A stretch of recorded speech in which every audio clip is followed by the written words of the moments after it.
Over the past decade, Serdarius Blain built his resume appearing in several big-name film and TV titles. I got killed by a piece of cake. You get the role, big role, and you're on set with these big actors now. Man, that was incredible. I never thought I was going to book that role. This is the official shoe of the Jamaican relay team. He was so serious and dedicated to the structure of what a character is supposed to be. And I said, okay, this guy's going to be a problem. I was the guy that introduced him to his baby mama. Hey, yo, it's DJ Khaled. Hey, this is Kim Kardashian. This is Mike Tyson. I'm Chuck the Iceman Liddell. This is Martin Cove. This is Sugar Ray Leonard, and you're watching Before the Fame. Before the Fame. Before the Fame. Before the Fame. Before the Fame with Mike Sherman. Mike Sherman. Don't ever stop.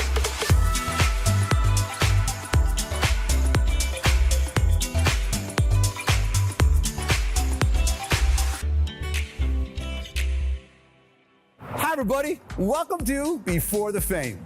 And I'm your host, Mike Sherman, standing here in the heart of Los Angeles across busy Pico Boulevard from the 20th Century Studios lot, home to the West Coast headquarters of the Fox Network. Now, one of Fox's recent hits is the musical comedy drama series, The Big Leap. Tight end for the Detroit Lions. I'm not a dancer.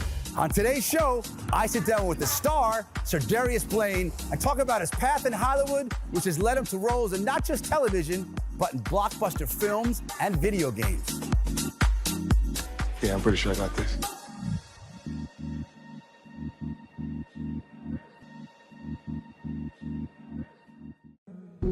I've been lucky enough to call Serdarius Blain a friend for over 10 years now. And as I found out during a conversation about his life before the fame, it was probably only a matter of time before a young Serdarius Blain would take to acting. The young Haitian American from Miami was virtually surrounded with influences in the form of popular culture and a drama teacher mother.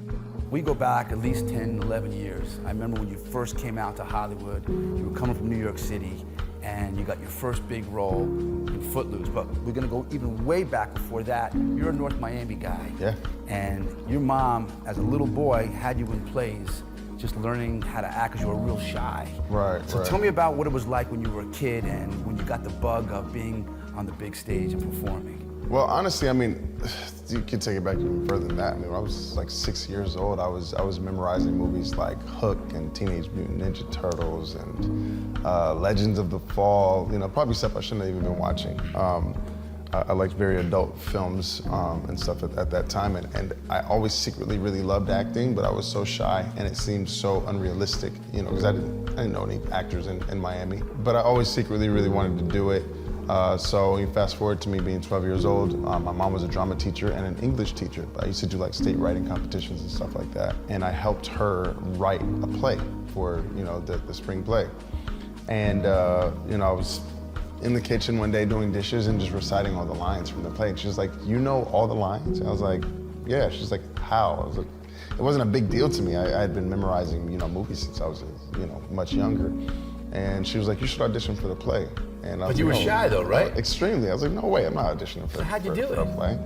Well, she had like a panel of judges that would cast her plays for her so that she, you know, no one could accuse her of favoritism or anything like that. And I got cast as the understudy for the lead. So I was like, okay, great, I'll never have to go on. This is perfect. I'm a backup plan, you know? Sure enough, after the first show, the lead guy got sick and couldn't do the rest of the run. So I ended up doing 7 out of the 8 shows. And I think that's when I got bit by the bug, you know, just before the curtains opened, my heart was pounding, and then once it was finally open, it was like I was free falling, like I was skydiving, I was flying. Like most actors do, Serdarius traded the tropical Miami sun for the concrete jungle of New York City, where a stint in the faith-based Actors, Models, and Talent for Christ led to a scholarship with the prestigious New York Conservatory for Dramatic Arts. You say in a lot of interviews that I've seen before that New York changed your life. It did. You went to New York, you went to film school out there, and that was when you said, wow, this is what I want to do with my life. Yeah. Tell me a little bit about that. Well, I was a biology major originally. I was going to Florida Coastal University at the time. And I got an opportunity to go to New York to acting school. I got an acting school scholarship to the New York Conservatory for Dramatic Arts, and I dropped out. Living in the city proved to be a solid source of stimulation and inspiration, where there was more than just chasing auditions. It was the first time that I ever felt like I fit in anywhere. New York is such an eclectic melting pot of people from all around the world. It put me onto some of my tastes and let me delve deeper into the arts and you know, from the food scene to the music scene. I worked at one of the best jazz clubs in the world, Berlin Jazz Club. I worked there, and I played jazz as well. I played, you know, trumpet and baritone, but it really like kind of helped me, you know, not be afraid to like what I like and, you know, wear what I wanted to wear and be who I wanted to be. I just think from the moment we met, we hit it off, and I knew he wasn't one of those fake Hollywood types. No. What do you call it? Actor and friend Lamorne Morris was one of Sir Darius's first co-stars, and saw more than just a guy suited to play the tall and imposing type. This is the official shoe of the Jamaican relay team.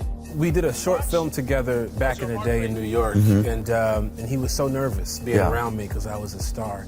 And he was just like, hey man, like I want to be like you when I grow up. How do I do it? And I just gave him the tools. Yeah. You know what I'm saying? Every actor has a toolbox. Yeah.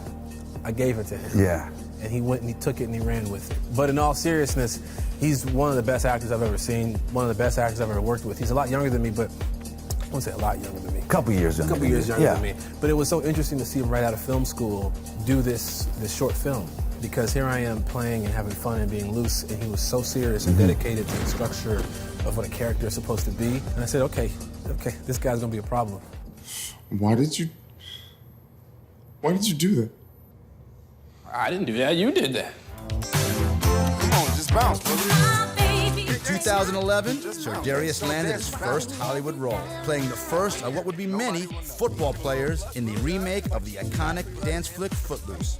Tell me about that first kind of big blockbuster movie, Footloose, that kind of set a tone for you for other big roles. Yeah, well, I had just moved here from New York and had no real idea what I was doing, to be honest with you. I was just happy to be auditioning. Yeah. But Footloose was my first feature film audition, actually, and I ended up booking role. it. Yeah, I always say I booked it because I was cheaper than everybody else that was going for it. I'm just curious. I ain't trying to bang her, take her ballroom dancing.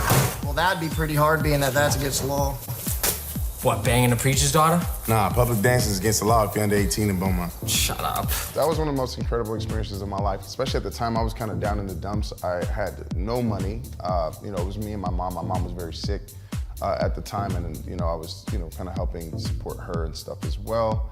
So when I got the call from my agent that after my 6th audition for this movie that I had finally booked it, man, first time in my life I ever cried tears of joy. I had to pull over on the 405 in a friend's car that I had borrowed because my car had been repossessed. It was a whole thing. So I sat on the side of the 405, just, you know, crying my eyes out and being so grateful. I had like $35 in my bank account at the time. That's how you do it. Get ready. Game time. De La Salle pushes their winning streak to 151 games. Safe to say, being blessed with an athlete's physique makes it easier to get cast in sports-themed projects. For 2014's When the Game Stands Tall, producers wanted actors who could pass for a football team if it weren't for the cameras. So you're a big guy, 6'4", 6'5", muscles. You get put in a lot of roles as an athlete. One of your beginning roles as an athlete was When the Game Stands Tall. All right, I got Cam's card, training goal. 5 extra gashes after practice every day. Done. I got the opportunity to play Cam Colvin in When the Game Stands Tall, which was about the undefeated team over at De La Salle in Richmond, California. They were undefeated for 10 years straight, actually won 105 games in a row. I'm an athlete. I grew up playing all sports. So, you know, anytime I get an opportunity to do that on film, it's always like, you know, really great to be able to kind of relive my glory days. So what's it like though? Like when the casting director, they cast you, yeah. And then they say, did you ever play sports before in high school? Yeah. So they try to see if you can throw a football definitely. or you can shoot a basketball? I mean, hell yeah. or they just kind of throw you in there? No, it's a requirement. I hate watching movies where you can tell they just threw the actors in there. Welcome back. You're watching Before the Fame, and I'm your host, Mike Sherman. Over the past decade, Sir Darius Blain built his resume appearing in several big-name film and TV titles, mostly as a secondary or tertiary character. But it was in 2017's Jumanji, Welcome to the Jungle, where he made the jump to principal cast member status, playing the real-life version and complete physical opposite of Kevin Hart's in-game zoologist. Oh, no. You got allergies, Spencer? Huh? I don't have the top 2 feet of my body. Hollywood is a very difficult town, you know, to keep working. But then this big, huge motion picture comes around, big budget, called Jumanji. And they're looking for this young athletic-looking guy that can play the role of the young Kevin Hart, and you get the role, Yeah. big role, Yeah. and you're on set with these big actors now. Yeah. You know, so you were fans of these actors as a kid, and now you're actually on a set with them. Yeah. Remember you told me a couple things. Tell me a little bit about what that was like. Man, that was incredible. I never thought I was gonna book that role. First of all, I actually remember the day that I was waiting, for casting to call me in. I was waiting for like over an hour, and it was the middle of pilot season too, so it was like really busy. I had another audition to go to that I thought I had a better chance of booking, so I called my agent. I was like, man, I'm about to leave here. Like, this doesn't even make sense. I don't look young enough to even play this role too. So I saw a lot of makeup, man. Yeah. They put a lot of makeup, yeah. You were playing a high school kid. I got This is a couple years ago. Skin. Don't let hey, come on, clean shave. Yeah, you look young, Shot man. me back about 10 years. You do know what I'm look saying? young. Black don't crack. The modern era mega hit Jumanji movies not only raised Sir Darius Blain's profile in the industry, it provided him with some newfound insight on how Hollywood A-listers operate on and off the set. Do you remember what it was like in there? I got eaten by a freaking hippo! I got killed by a piece of cake. Booking that role put me in the position to be able to watch The Rock and watch Kevin Hart and Jack Black and Karen Gillan and Nick Jonas and all these really incredible, fantastic talents that have really pushed the needle as far as entertainment goes. And I got to see them up close and see how great they were with human beings. And The Rock and Kevin, they know every single person's name on set. They know every single person's name that works for them, and they've got all these businesses. They're personable and they're extremely creative and talented and smart. And I was like, man, I'm not working hard enough. Welcome to Top Shelf Getaways. And thus, Top Shelf Getaways was born. Sir Darius' first of its kind, full-service travel side hustle to exotic locations where travelers are taken care of around the clock by a Hollywood star. I look for opportunities to be of service always. I mean, you've been on one of my vacations before, my travel company. Yeah. I stay up, 24 hours a day to make sure that I can answer anyone's call and bring them a sandwich in the middle of the night if they need it. I'm always just trying to move around and see what the next thing is that can make you money. Also, actors, you shouldn't be doing just one thing. You gotta diversify your portfolio a little bit, man. Bring more to the table. Look, don't worry, the places are nicer the closer we get to campus. On the small screen, viewers got to see even more of Sir Darius Blain's range outside of a football uniform. Make it fast, Klaus will be back soon.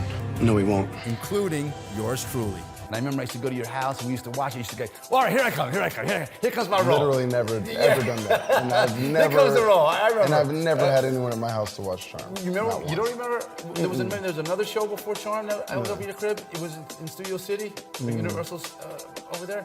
No. I remember. Nah. I hate watching myself, so I know that never happened. It was Lamorne's apartment. It was Lamorne's house? It was Lamorne's apartment. Lawrence, we were watching Charm. Nope. Okay, we were watching another show on CW. No. Maybe Buffy the Vampire or something like that? We can cut all of this part. I'm really glad we cleared the air. He tells me he doesn't remember that. But I remember it, and you remember that. I remember the role. I remember it being a big deal. I'm not 100% sure if I remember him freaking out about it, but it's He was very excited. It's possible. I would be freaked out too. I would be very excited. Being on TV it's a big deal. You did it especially when New Girl came out, right? When New Girl came out, I used to invite people to my apartment, and we would all watch every damn episode. That must have been amazing. It was until it got embarrassing, and then I stopped. Yeah. Please, man, help us, and then you can disappear. You'll be free. Yeah, until Klaus sends one of his other hybrids after me. Haley and I got your back. Man, that was actually a really kind of humbling experience. It was the life-altering experience. During the filming of that, I actually got hit by a drunk driver in Atlanta and almost died. I was in the hospital for a while. But yeah, during that, I got all these scars around my eyes. There was a metal bar that stabbed through my arm. And it's crazy because right when just before impact, they say your life flashes before your eyes. I really thought I was gonna die. But in that moment, the first thing I thought of was, damn, I'm not gonna get to finish shooting this episode. That was the first thing I thought. Yeah, of course. And then the next thing I thought was man, my mom's gonna be so sad. Yeah. And those You thought it was all over? Yeah, huh? I really thought it was all over. It was crazy. Blacked out for a bit, and then I woke up to Good Samaritans pulling glass out of my eyes and my arms and all kinds of stuff. But it kind of put that all in perspective. I was like, man, I want to go hard for this thing. I want to accomplish everything that I've been setting out to accomplish. What up, everybody? We are getting started with a big leap. In 2021, Sir Darius starred in The Big Leap as, you guessed it, You're an athlete, right? Pro Bowl tight end. You've seen the show. Yes. What do you think about the show? I love the show, but I know this is the part about the show that's fake. So Darius is a dancer. It's like he's not a good dancer at all. Like I was watching the show, like, what are you doing? Like this is, like, it's a stunt. Like if it looks good, it's a stunt double. I'm not a dancer. My character comes along and finds it as an opportunity to kind of get himself back on the football field and make America love him again because, you know between DUIs and public drunkenness and women and bad temper and all these things, it's derailed his career. And Great role for you, man. Yeah. Again, layers, man. Real human. That's what I want to play. I know you a long time, man. Yeah. The shoe fits, wear it, baby. Never a DUI, never public drunkenness. No, I'm only kidding about that, at man. all. Come on. Just to be clear. Come on, man. No. Yeah, man, you trying to get me X'd out of Hollywood. No, man. Hey, guys. What are we having? Is your ice made with alkaline water by chance?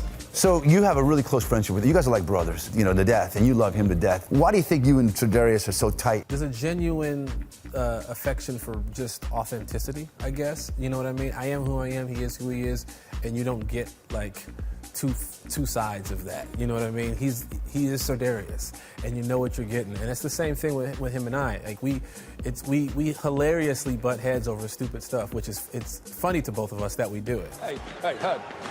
What is that? Oh, that's a rodeo arena where they have cattle, cutting horse shows, pony shows. Them pony shows is fresh. We this way.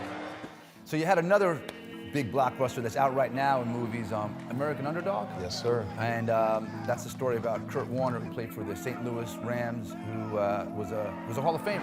They call it the Bond. Let's go 1-3. What was that like to make that movie? Shooting American Underdog was really dope.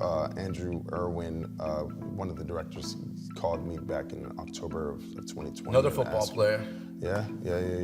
Another football role, exactly. Yeah. But called me and told me about the project. I heard the passion in his voice. We were on a Zoom call, and I had an opportunity to read the script, and a couple of tears fell from my eyes. I was like, man, this is a really great story. I didn't know Kurt's story went so deep. Amazing.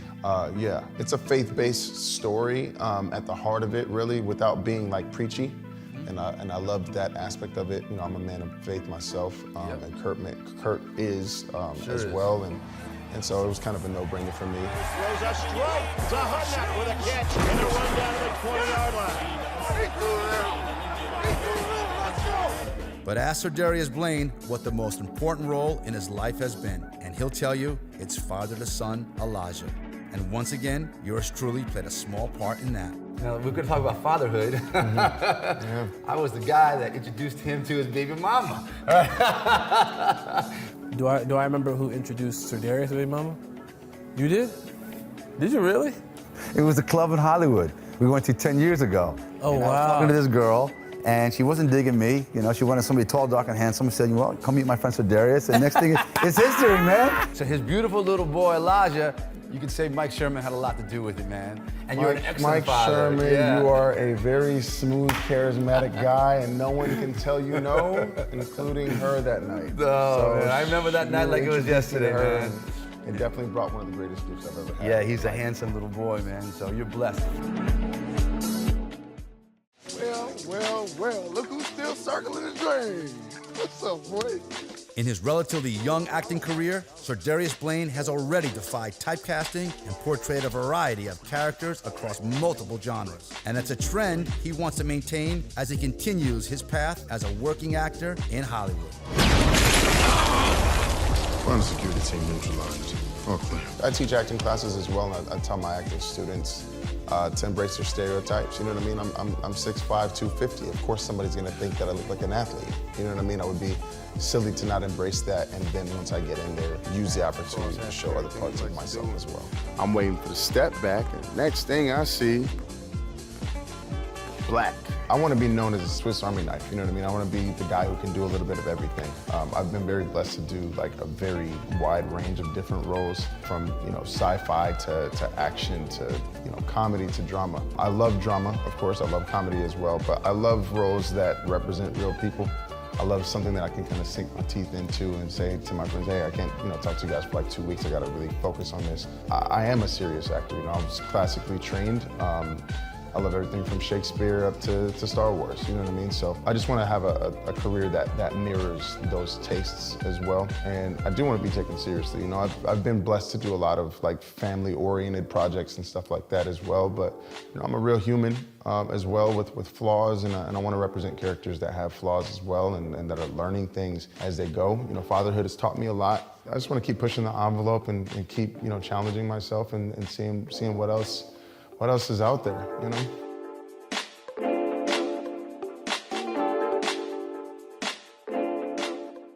Well, guys, that's our show for today. I really hope you enjoyed it. But tune in for next week's show, where once again, we go down memory lane of some of the biggest names in sports, music, and entertainment, all before the fame. And don't forget to follow us on Instagram, Facebook, and Twitter. I'm Mike Sherman. Thanks for watching.